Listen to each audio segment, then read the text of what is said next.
Hola, buenas tardes, bienvenidos a mi canal. Esta semana les traigo un video un poquito distinto a lo que habíamos hecho en las semanas anteriores. Les cuento que el sábado pasado hicimos una clase de introducción al Genji Monogatari y posteriormente muchas personas me pidieron si existía la posibilidad de ver este contenido en otro soporte. Y por lo tanto se me ocurrió hacer este video hoy día, resumen de la clase del sábado, con los mismos contenidos y subirlo a YouTube. Así que eso es lo que vamos a ver hoy día, una introducción al Genji Monogatari. El Genji es una obra crucial no solo de la literatura japonesa, sino de la literatura mundial. Es muy difícil en Japón no encontrarla como parte de la influencia de un autor, como referencia, como cita, como inspiración, no solo en el área literaria, sino también en las artes escénicas, en las artes pictóricas, en la ropa, en las ceremonias, etcétera. Y hoy día nos vamos a centrar en ese aspecto del Genji Monogatari, de su vigencia. ¿Cuál es la vigencia del Genji Monogatari hoy en día? Y quiero partir con tal vez una de las expresiones artísticas más populares de Japón fuera de sus fronteras, como es el manga. Pues sí, sí tenemos al Genji Monogatari en formato manga. Acá les estoy mostrando la edición que se hizo dentro de la serie Manga Koten Bungaku del año 2019 de la editorial Shogakukan. Es una serie en la cual varios clásicos de la literatura se encuentran en formato manga y el Genji lo encontramos en un formato de 3 tomos. Si hablamos de manga, la adaptación más famosa de El Genji Monogatari es Asaki Yumemishi por la autora Yamato Oaki. Ella serializó esta edición en manga en la revista Mimi entre los años 1979 y 1993. La revista Mimi es de la editorial Kodansha y posteriormente en esta una observación, en Japón existen estas revistas de manga que mensualmente o bimensualmente, dependiendo de cuál estemos hablando, van publicando un capítulo de distintas series y dependiendo si la serie tiene o no un éxito, posteriormente se reúnen varios capítulos y se sacan en formato tankobon o de manga de tomo único. En este caso, el manga Asaki Yumemishi fue finalmente serializado en un total de 13 tankobon que para el año 2006 habían vendido sobre 14 millones de copias. Posteriormente de esta misma edición en manga se hizo una adaptación a light novel bajo el mismo título, Genji Monogatari Asaki Yumemishi. En este caso la adaptación la hizo Tokiumi Yui y fue publicada por la editorial Kodansha en el sello Aoi Tori Bunko en un total de 5 tomos. Siguiendo con el formato de light novel, la misma editorial y en el mismo sello presentó eh, el light novel Genji Monogatari por Takagi Taku en un solo tomo. Por lo tanto, aquí nos encontramos con la obra completa de principio a fin, resumida en un solo tomo, evidentemente muy, muy, muy resumida.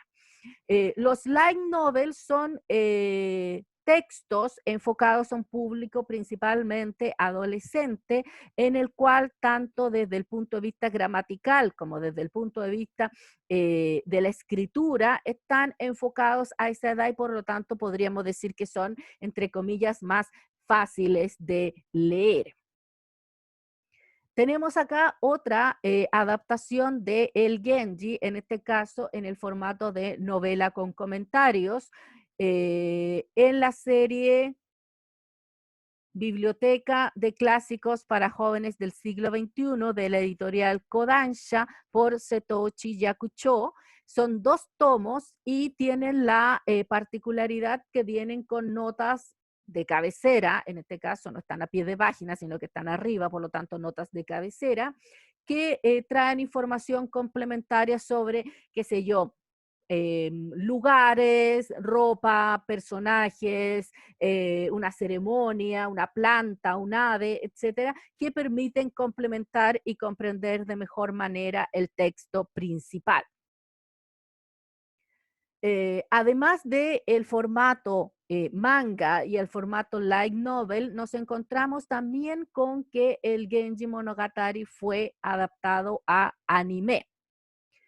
Originalmente se había pensado que esta adaptación al anime fuera de el manga Asaki Yumemishi, pero posteriormente se decidió no hacer eso y que la adaptación al manga fuera de la obra original.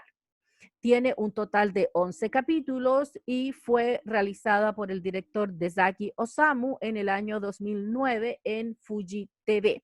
Vamos a poner un pedacito para que se hagan una idea más o menos de qué se trata.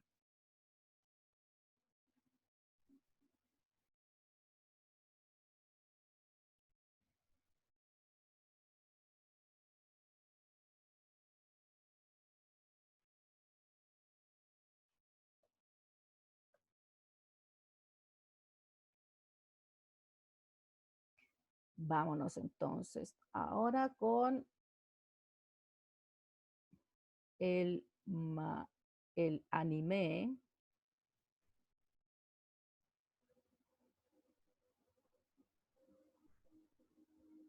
Y que se me perdió, así que espérenme 2 segundos que no sé dónde se me fue.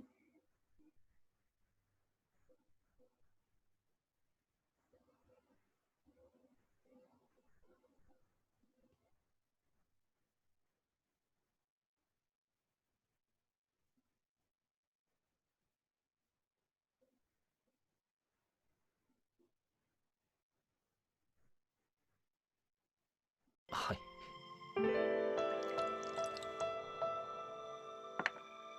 私もいただきます。はい。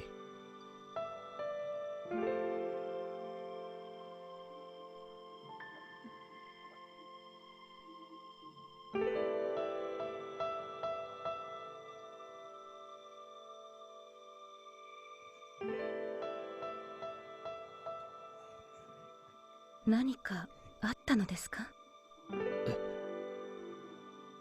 いつもの自信満々はどうしたのですか？あまりの寂しげなご様子に私放っておけなくなりました。しっかりなさいませ。は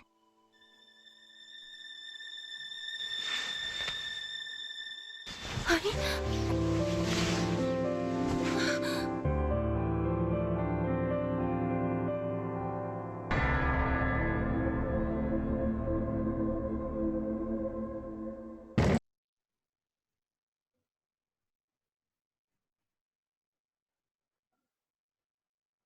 Bueno, ahí teníamos entonces una visión de lo que es el Genji Monogatari en versión anime bajo el título Genji Monogatari Sennenki o Crónica de 1000 años de el Genji Monogatari.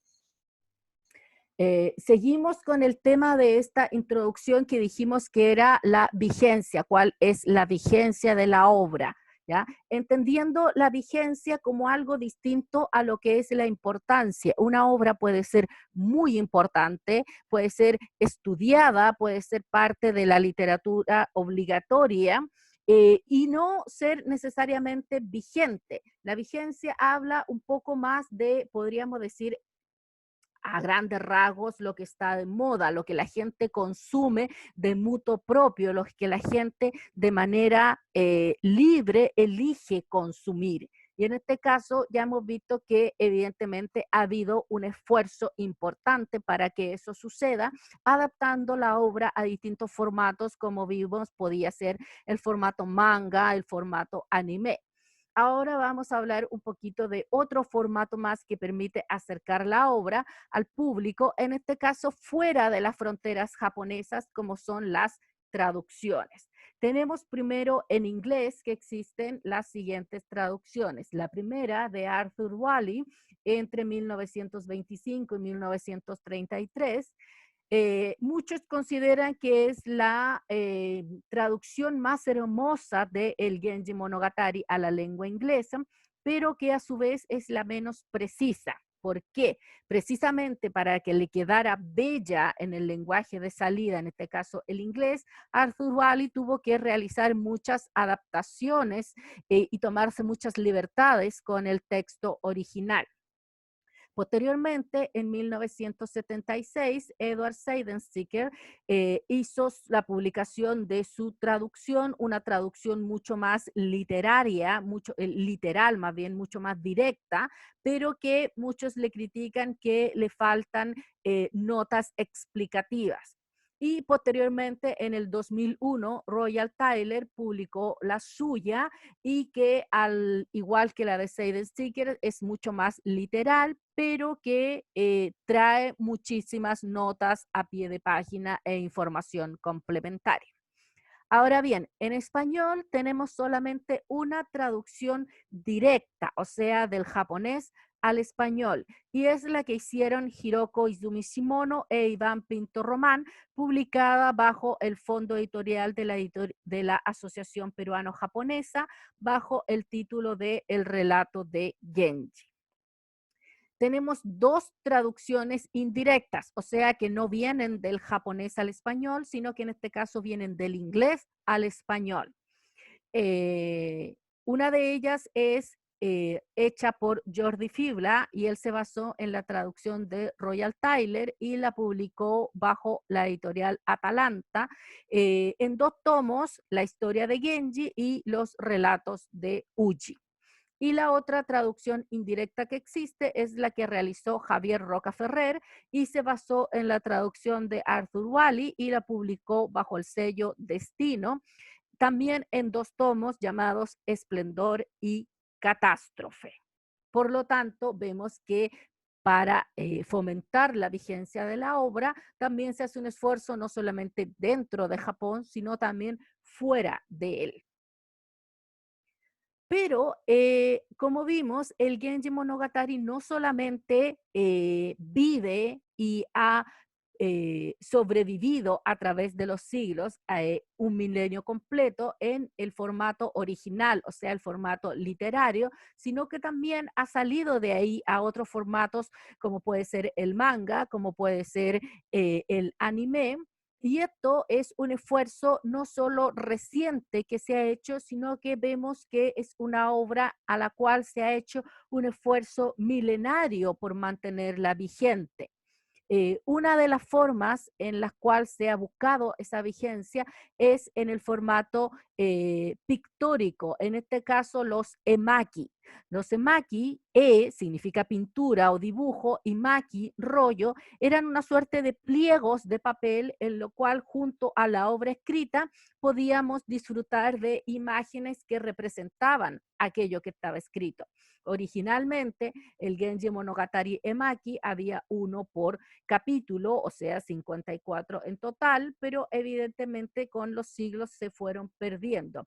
En la actualidad es el Emaki más antiguo que existe conservado y por otra parte también el más antiguo no budista. Tenemos aquí que además a través de los siglos se hicieron distintas versiones en rollo de o libro de imágenes de El Genji. Tenemos, por ejemplo, el primero que es del siglo XII, Genji Monogatari Emaki, en su pantalla superior izquierda. Después en su pantalla superior derecha tenemos el Genji Monogatari Emaki del siglo XIII. En su pantalla inferior izquierda el Genji Monogatari Gallo del siglo XVI y en la pantalla inferior derecha el Genji Monogatari Eyo del siglo XVII. Ahora, muy por encima, si se fijan, a pesar de que son de siglos distintos, conservan ciertas características y la razón de esto es que las técnicas que se desarrollaron al realizar el primero se siguieron utilizando al realizar los siguientes, como por ejemplo la técnica de eliminar los techos de las construcciones para poder ver la acción que estaba sucediendo dentro de ellos. Y la otra característica importante es la técnica de dibujar o pintar las caras de todos los personajes de la misma manera, o sea, sin características que los distingan a uno del otro. La única manera de distinguir los personajes es por la vestimenta que ellos llevan. ¿Y por qué se hacía esto de no hacerle rasgos distintivos? Era la forma del artista de transmitir que los personajes eran ficticios, que eran personajes idealizados que no se encontraban en la vida real. Seguimos avanzando entonces en nuestra revisión de lo que es la vigencia del Genji Monogatari a través de los siglos. Y nos encontramos con que también se hizo parodias en este mismo formato que por una parte lo tenemos escrito, pero a su vez acompañado de dibujos. En este caso es una parodia que se realizó en el periodo Edo bajo el título de Nise Murasaki Enaka Genji, a muy grandes, una traducción muy simple, podríamos decir que el Genji del campo de la falsa Murasaki, por decirlo de alguna manera, con un texto de Ryutei Tanehiko y los dibujos de Utagawa Kunisada, un gran maestro de ukiyo-e, y que esta adaptación en formato parodia es la parodia de la obra original, pero en la cual el personaje principal tiene que ir descubriendo distintos crímenes, por decir de alguna manera, que suceden dentro de la corte y que el mismo autor en una parte de la obra explica un poco cuál fue su motivación y cuenta como por una parte alguien le sugirió que hiciera esta obra, pero que la adaptara a los tiempos en ese momento contemporáneos, o sea, estamos hablando del periodo Edo, eh, porque no todo el mundo había leído el Genji Monogatari y por lo tanto era una forma de acercar la obra, pero que a su vez otra persona le había recomendado que él no se podía alejar demasiado de la obra original porque a fin de cuentas, ¿quién no había leído el Genji Monogatari? Y nos encontramos, por lo tanto, que esa es otra muestra de lo que es la vigencia de la obra a través de los siglos.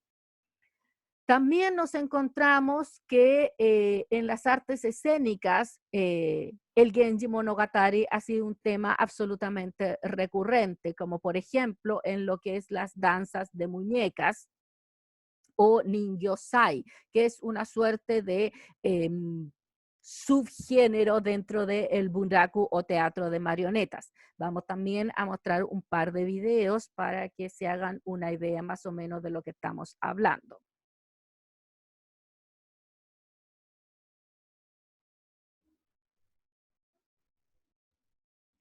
It introduces the women in his life, some of whom are destroyed by passion, others driven mad by jealousy. The rich cast of characters that pass through the pages of this novel reflect the relentless march of time and the ephemeral nature of life. Eso sería en formato de danza de muñecas. Vamos a ver un pedacito de lo que sería el Genji en formato de teatro kabuki. 父上、ご存知ですか。新しき東宮藤壺の女房様の大海多毛民子はあなたの父上のお子ではない。あのお子こそ私と藤壺の女房様の深い縁を神仏が認めたもうた証です。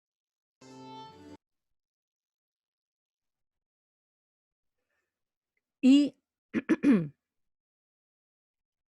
por lo tanto, tenemos ahí como también ha habido un esfuerzo desde el punto de vista de las artes escénicas por mantener vigente esta obra.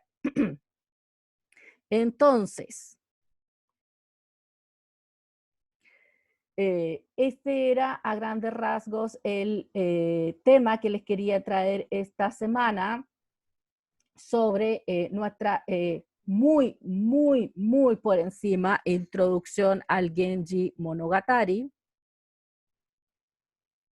específicamente a lo que es la vigencia de la obra a través de los siglos.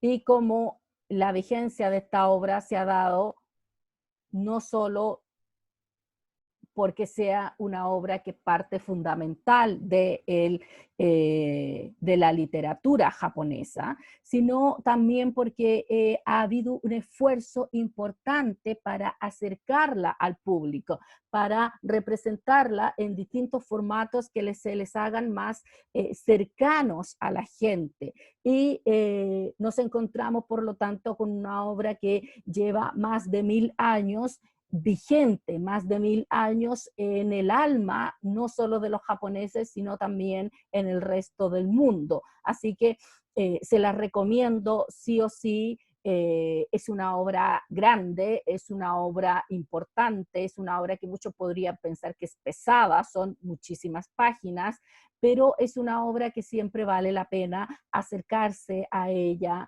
tratar de conocerla, porque no las vamos a encontrar y además nos va a permitir tener un conocimiento mucho más profundo, mucho más cercano de lo que es la manera de ser de los japoneses, el alma de los japoneses.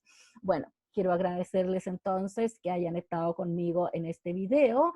Les recuerdo que los sábados estamos haciendo clases de poesía y literatura clásica japonesa a través de la plataforma Zoom. Pueden encontrar toda esta información en mi página de Facebook bajo mi nombre, Marcela Chandía. Y acá en YouTube nos estaríamos viendo en un próximo video. Entonces, que tengan una linda semana y nos vemos. Bye, bye.